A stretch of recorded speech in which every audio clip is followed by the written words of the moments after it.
Kereia aurkeztu du gaurkoan Global Sumut Euskal Herriak Ertzaintzaren eta Bingen Zupiria Eusko Jaurlaritzako Segurtasun Sailburuaren aurka, pasaden maiatzaren 23an Loiuko aireportuan jazotakoaren harira. 6 ekintzaile gobernu sionistak nazioarteko uretan atxilotu eta haien eskutik tratu txarrak jaso ostean, Euskal Herrian lurreratu ziren.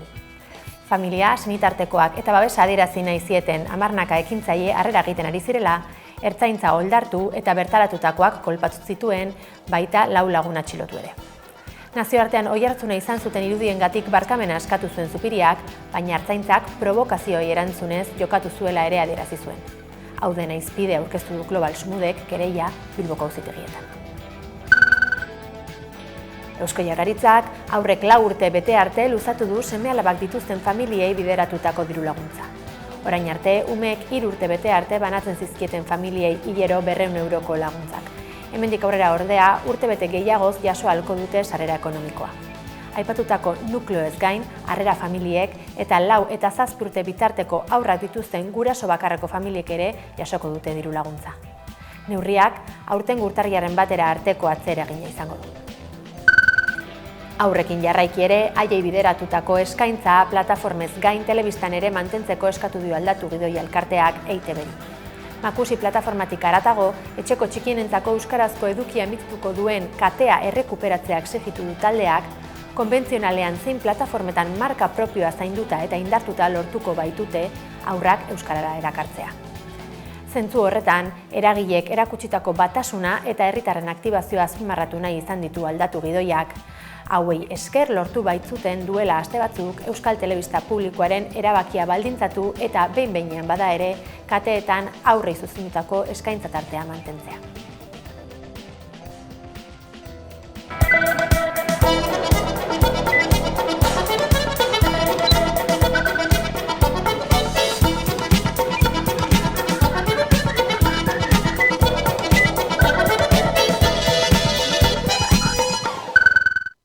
Gabon guztioi eta ongi etorri ekainaren 2 albistegira. Kereia aurkeztu du Global Sumut Euskal Herriak Ertzaintzaren eta Bingen Zupiria Segurtasun Sailburuaren aurka, pasaden maiatzaren 23an Loiuko aireportuan izandako gertakarien harira. Global Sumut Euskal Herriak kereia aurkeztu du Bilbon astearte honetan, Bingen Zupiria Eusko Jaurlaritzako Segurtasun Sailburuaren eta Loiun taldeko kideen aurka gogor kargatu zuten ertzainen aurka. Aizea Ziluaga eta Iker Sarriegi abokatuen ustez, poliziaren jardunbideak aktivismoa eta eskubide zibil naiz politikoak urratu zituen. Euskal Herri osoak eta munduak ere bai, gertaera honetako irudiak ikusi zituen. Ertzaintza zelan oldartu zen flotillako kideen kontra. Israelgo indar okupatzaileen eskuetatik bahituak izan ostean eta bortizkeri handia jasan ostean, Euskal Herriko lurraldea zapaldu zutenean, Ertzaintzaren basakeri polizialarekin egin zuten topo. Ertzainak flotillako aktivistak lurrera bota eta lurrean zeudela gogorki jipoitu zituzten beraien makil polizialekin. Joan den maiatzaren 23an Israelgo armadak atxilotu eta torturatu ostean, Global Sumuteko hainbat kide Loiuko aireportura iritsi ziren. Harrera egiterako orduan, ertzainek hainbat ekintzaile eta senitarteko eta babes adierazi zieten herritar borrekin jo eta immobilizatu egin zituzten. Poliziak 4 kide ere atxilotu zituen. Gertaera horien aurrean, Bingen Zupiriak Ertzaintzaren jokabidea bere gain hartu zuen. Halere, poliziaren jarrera justifikatu eta gogor salatu zuen euskal herritar batzuek poliziaren aurka duten jarrera. Gainera, desordena publikoak eragitea egotzi zien ontzidiko kideei eta harrera egitera joan zirenei. Hego Euskal Herriko 2. batxilergoko milaka ikaslek hasi dute gaur unibertsitaterako sarbiderako bidea, selektibitate frogaren lehen eguna dute eta. Bilboko EHUko Ingeniaritza Fakultatera gerturatu da Xabi Alo. Hego Euskal Herrian 17.000 ikasletik gora daude deituta ondorengo 3 egunetan unibertsitatera sartzeko proba egitera, hemen Bizkaiko kampusean esaterako 6.500 inguru izango dira, eta horien 76,1%ek euskaraz egingo du proba. Hurrengo ekainaren 10ean jakinaraziko zaizkie ikaslei emaitzak. Unibertsitatean urtero errepikatzen den irudia ikusi da gaur Hego Euskal Herrian, izan ere ostegunera arte Arabako, Bizkaiko, Gipuzkoako eta Nafarroako 17.000 ikasle inguruk unibertsitatera sartzeko proba egingo dute. 13.000 dira EHU azterketa egitekoak, gutxi gora bera 4.000 Nafarroako unibertsitate publikoan. EHUko kampusen banaketari dagokionez, 1.821 ikaslek Arabakoan egingo dute, 6.505 Bizkaikoan eta gainerakoak Gipuzkoako kampusean. Gainera ikasleen 3 laurdenak baino gehiagok euskaraz egingo du proba, Nafarroan ordea, gehienak gaztelaniaz egingo du USPA. Azken urteotan bezala 3 egunetan egingo dituzte azterketa guztiak eta 2 fase izango ditu. Sarbide fasea derrigorrezkoa eta onarpen fasea borondatezkoa. Lehenengoan ikasleen heldutasuna eta oinarrizko trebetasunak neurtuko dituzte eta bigarrenean 4 puntu gehigarri lortu ahal izango dituzte ikasleek. Hego Euskal Herriko 4 lurraldeetako azterketariei ekainaren 10ean jakinaraziko zaizkie emaitzak. Selektibitate eguna ere izpide, azterketak euskaraz egiteko eskubidea aldarrikatzeko elkarretaratzea deitu ditu ikamak, EHU eta NUPeko kampusetan. Unibertsitaterako sarbide probak hasten diren honetan Hego Euskal Herriko hiriburuetako unibertsitate publikoetan elkarretaratzeak egin dituzte.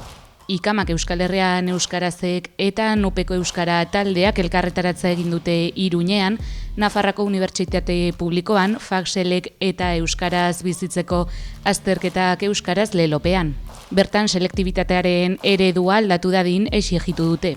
Ekeri Irazabal Ikamako kideak azaldu du selektibitateak suposatzen duen filtro akademiko eta sozialaren aurrean unibertsitate pribatua aukera naturaltzat aurkeztu eta saltzen dutela. Hau da, proba honek hezkuntza eredu segregatzailea betikotzen duela. Horrez gain, Irazabalek oroitarazi du euskal ikasleria zapaltzen duten hezkuntza sistemak Espainiar eta Frantziar estatuetan diseinatu dituztela eta euskal ikasleriak eduki arrotz eta interesatuak barneratu eta betikotzen dituela.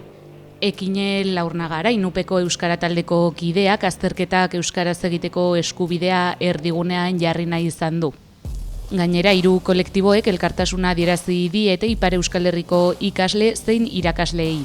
Iruñerriko ikasle antolakunde sozialistak elkarretaratzea egin du ere Seleri Sua Lelopean doako eta kalitatezko hezkuntzarako sarbide unibertsala defendatzeko. Gainera, azterketa hau filtro sozialerako tresna dela eta ikasleen individualismo eta lehiakortasuna sustatzen dituela ere deitoratu dute etorkizun akademikoa baldintzatzen baitu haien esanetan. Bukatzeko, Ikamak ikasturteari amaiera emateko ekainaren 6an Gernikako Astran ospatuko den ikasle jaialdira gonbidapena luzatu du.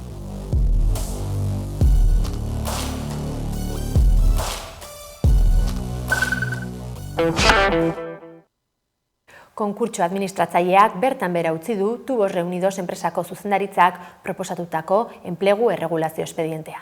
Eta langileei abuztura arteko soldatak bermatuta daudela jakinarazi die. Tubos Reunidoseko enplegu erregulazio espedientea indargabetu du konkurtso administratzaileak eta abuztura arteko soldatak bermatuta daudela jakinarazi die langilei. Astelen honetan batzartu dira enpresaren aurreko gidariak eta langileak. Bertan beharginei jakinarazi diete zuzendaritzak proposatutako lan erregulazioa bertan bera geratu dela eta ez dutela konpainia zatika saltzeko asmorik. Bileratik pozik atera dira langileak. Oier Bidaurraga Amurrioko langile batzordeko kideak azaldu duenez, gardentasunez mintzatu dira eta greba eragin zuten erabakiak bertan bera geratu dira. Hoien artean altzairutegia ixteko asmoa. Ildo horretan, konkurtso administratzaileak iragarri du atzera bota dituztela enpresak bere garaian eskainitako kaleratze adostuen baldintzak. Izan ere, zuzendaritzaren arabera, 200 langilek baino gehiagok sinatu zituzten erretiro aurreratuak eta kaleratze ordainduak. Bestalde, sindikatuek zuhur jokatzeko deia egin dute. Gogoratu baitute helburua inbertitzaile bat lortzea den arren, momentuz ez dutela ezer lotuta. Hoiek horrela bi aldeek komunikatzeko prestutasuna erakutsi dute, eta administratzaileak bere aldetik gauzak aldatuz gero langilei horren berri emango diela azaldu du. Momentuz hilabetean behin batzartzeko konpromisoa hartu dute. Aste honetan zehar, martxan da Bilbon kaostika jaialdia. Datorren igandera arte, hilak zazpigarren artea gustuko dutenek, labur metraiez eta bideoklipez gozatzeko aukera izango dute bertan. Eta honi buruz hitz egiteko, gonbidatu dugu gaurkoan gurekin solasaldia izatera, Inigo Santxo, kaostika jaialdiko kideetako bat. Eguerdion, Inigo? Kaixo, eguerdion. Mila esker gonbidapena onartzeagatik. Bai. Esan bezala, kaustikaren 24. edizioa ospatzen ari zarete edo martxan da aste honetan, nola planteatu duzu aurtengo edizioa? Bai, hori da, maiatzaren 26an hasi zen aurtengo kaustika jaialdia, 24. edizioa, eta aste honetan izango ditugu proiekzio eta aktibitate handienak, bai kaustikan, bai batez ere Bilbo Rocken. Eta beti bezala, kaustikan planteatzen dugu jaialdia, sormena, askatasuna, ezoikotasuna eta esperientza bereziak bizitzeko jaialdi gisa. Eta horri eutxita, esan duzu aurreko egunetan hasitakoa dela, baina zein da egun hauetako egitaraua? Bai, astean zehar izango dugu arratsaldero bai aktibitate berezi bat, bai gero jarraian proiekzioak, sail ofizialaren proiekzioak. Aktivitateen artean, adibidez, aipatu dezakegu 10 bizarradas de, egingo dugula aurten Gaston Hagekin, dela masterclass bat pertsona ezagunekin eta haien bizarradekin, edo haien prozesu edo karrera artistikoan edo sortzaile karreran izan dituen piezak inspiratu dituztenak edo modu humoretsuan, beti bezala kaustikan. Gero bai, ospatuko dugu industri bat, Sangre Freskaren 2. edizioa, dela pitzin saioa, non sortzaile berriek euren proiektuak aurkeztu aldute, esango dugu ikusentzunezkoa dituen aurrean, eta horrela izango dute aukera irabazteko sari bat haien proiektua aurrera eramateko. Orokorrean, kaustika ez da bakarrik film laburren edo bideoklipen jaialdi bat, baizik eta hori baitugu DJ saioak, musika saioak, masterclassak, solasaldiak, eta gustatuko ditzaike aipatzea zapatuan, Maio merkatuan ospatuko dugun subasta solidarioa bai, non pasan urteko erakusteko lamina batzuk subastatuko dira, infantzia maldita esposaketakoak, eta bildutako dirua La Cuadri de l'Ospiri emango zaio. Eta beraz, berezia da guretzat aipatzea aktivitate ezoiko hauek. Baina orokorrean potenteena beti izango da film eta laburre eta bideoklipen proiekzioak Bilbo Rocken. Proiekzio horiei eutxita lehenbizi, 57 lan izango dira edo daude ikusgai, nazionalitate ezberdinetako lanak dira, ez da? Bai, hala da. Guztira jaso ditugu aurten 700 izango dugu sumizioak. Aurten Goya sarietarako sailkatzaile jaialdia garenez, hori nabaritu izan dugu eta lan pilo aurkeztu dituzte. Beraz, aurtengo aukeraketa izan da oso zehatza eta filtro oso zehatz bat jarri behar izan dugu. Beraz, aurtengo edizioaren aukeraketa inoiz baino aukeratuagoa da. Eta izango ditugu, aipatu duzunez, nazioarteko piezak, baina ere bai euskal filmen presentzian dira, zen eta jaialdi honetan gustatzen zaigu jartzea elkarrizketan bertoko sorkuntza nazioarteko sorkuntzarekin. Esan duzu, 700 lan aurkeztu direla aurten. Nola egiten da halako aukeraketa bat 700-dik, 57koa ez da xamurra izango? Ez, ikusketa ordu asko eta lo ordu gutxi. Izan da pixkat erresumena bai gure barne taldea eta epaimahaiak egon dira lan mordo izan dute aukeraketa hori afinatzeko. Hasieran egiten da lehenengo esango dugu filtraketa handitxo bat, non deskartatzen dugu igual jaialdiarekin zerikusi handirik ez duten piezak igual deskartatzen dugu, eta gero ja lehenengo filtraketa horrekin egiten da bilaketa zehatzago bat. Baina zaila da. Gero, 3 kategoriatan banatuta daude lanak okerrez banin banago, ezta? Fikzioa, animazioa eta bideo musikala. Zenbaterainoko espazioa du bakoitzak edo saiatzen zarete kategoria guztiek garrantzi edo espazio berbera izaten jaialdian? Bai, ideia da kategoria guztiak, 3 izatea espazio eta pisu bera.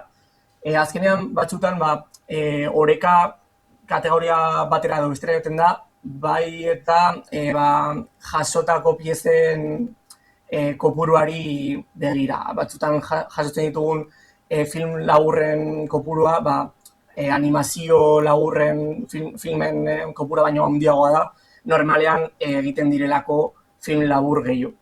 Baina saiatzen gara aukeraketan 3 kategoria hauen presentzia más o menos ekilibratuta izatea. Aipatu duzu ere bertako ekoizpena eta kanpokoaren arteko halako hartu eman bat sortzen saiatzen zaretela. Bertako horri eutsiz, zein da euskarak aurtengo kaostik handuen lekua? Bai, betianik euskarak presentzia handia izatea saiatu dugu jaialdia bai sortzailei begira, bai piezei begira, eta barneko taldeari begira ere, epaimahaiak, barneko lan taldea, eta gero eta euskararen presentzia handiagoa izatea saiatzen gara. Horrexegatik beti jaialdiaren formatua beti elebidun formatuan ospatzen dugu, eta saiatuko gara gero eta euskararen presentzia gero eta hobeago bermatzen. Zuek egiten duzuen autuei lotuta ere, aipatu duzue, lehiaketan dauden filme edo ekoizpenen ia erdia, emakume zuzendari edo emakume ekoizleen eskutik sortutakoak direla, zergatik egin duzue autu hori edo autu konstiente bat izan da? Uste dut, orokorrean, egia da, eszenan ohikoagoa dela, izango dugu, gizon sortzaileen presentzia handiagoa da normalean, hori aldatzen ari da, eta hori nabaritzen da bai aukeraketetan. Gero bai, nik uste dut, orokorrean, orain arte, jaialdi guztietan, aukeraketak egiten zituzten pertsonak edo epaimahaiak, bai gizonak ziren. Gertatzen dena kaustikan adibidez da, azkenengo edizioetan gauza bera gertatu da, baina aurtengo edizioan, epaimahaikideen artean 3etatik 2 dira emakume. Eta nik uste dut, ez dela erabaki konstiente bakarrik, baizik eta bai emakumeen ikuspuntua hortzader izan da, nabaritzen da gero aukeratzen direlako emakumeek sortutako pieza gehiago. Kaustikaren aurtengo edizioarekin jarraituz, omenaldi bat egin nahi izan duzu, eta omenaldi hori zuek aipatu duzuen bezala haur madarikatu izango da, zeintzuk dira haur madarikatu horiek? Bai, haur madarikatuak dira gure film historikoan ditugun haur famatu horiek, adibidez, Los chicos del maíz edo horietakoak, eta horregatik, adibidez, izango dugu La Profeziaren 50. urte urrenaren proiekzioa, izango dela ostegunean, bai, ekainaren 4an, 6etan Bilborroken. Eta hor ikusi aldugu La Profezia film klasiko hori, bai gure aurtengo tematika estetiko hori omenaldia ginez, aurmadarikatuak, bai karteletan eta kamisetan izango ditugu aurmadarikatu horiek, eta Gau Bizarran, famatua dena bai zapatuan ospatuko dena, gauza bera izango dugu dana tematizauta. Aurtengo kaostikak ere baditu hainbat berrikuntza, ikusi dudanetako bat da Latinoamerikara salto ere egingo duzuela, ezta? Konta iguzu pixka bat gehiago horren inguruan. Alaxe da, oso pozik gauz, eta beti izan dugu harreman estu bat Iberoamerikarekin, bereziki Mexikorekin, eta aurten ja, aurrera pausu oso handi bat eman dugu, literalki cruzamos el charco, esaten den moduan, eta ospatuko dugu Kaostika Mexiko. Kaostika Mexiko ospatuko dugu, aurtengo abuztuan, Mexiko hirian, eta hortze izango dugu jaialdiaren, Kaostika 24. jaialdiaren aukeraketa ofiziala, hor proiektatuko da, eta 3 sari berezi emango dira Mexikotik. Publikoaren saria, non publikoa aukeratzen du haien pieza gogokoenak, bebai epaimai profesionalaren saria, epaimai iberoamerikar bat osatua, eta gero uste dugu dela sari bereziena dela Euskaldetzen saria. Non Argentina, Mexiko, Peru, Chile eta Kolonbiako herrialdeen euskaletzeek haien artean euskal film labur onenaren saria aukeratuko dute. Eta oso pozik gauz eta oso gogotzu gauz gure aukeraketa berezi eta gure euskal filmak Iberoamerikara bidaltzeko. Eta honez gain, aurtengo edizioan badago beste berrikuntzarik aipatu ez dugunik eta gertatzen ari direnik? Berez, jara aipatu den industri aktivitate hori, sangre freska 2, izango litzateke agian nobedaderik berriena. Eta igual aipatu beharko genuke, ez jaialdiaren aktibitateen artean, baizik eta funtzionamenduan, aurten, daramagu 24 urte jaialdea egiten, eta beti egin dugu doan. Sinisten dugulako kultura accesible izango behar dela, baina denok dakigu nola hiriak Bilbo barne garestitzen direla, eta gauzak geroz eta zailago jartzen direla.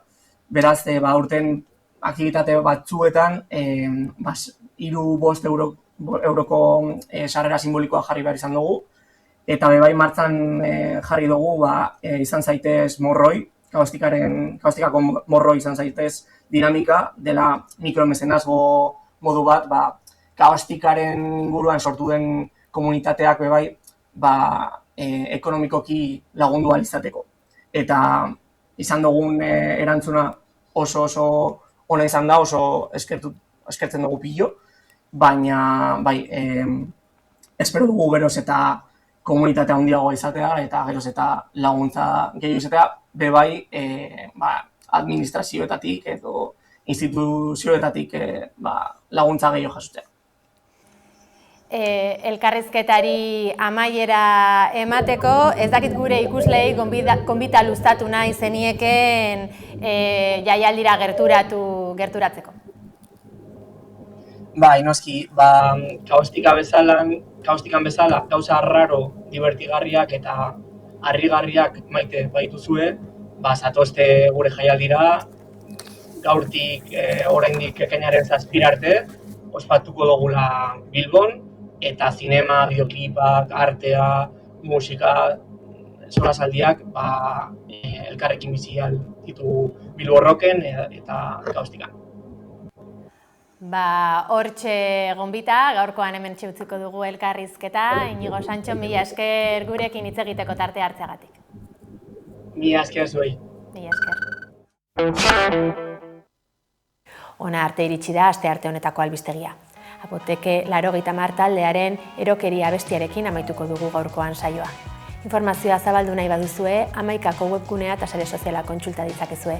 Gu bihar izango gara berriz ere zuekin bueltan, mila esker zuen arretagatik eta ondo izan.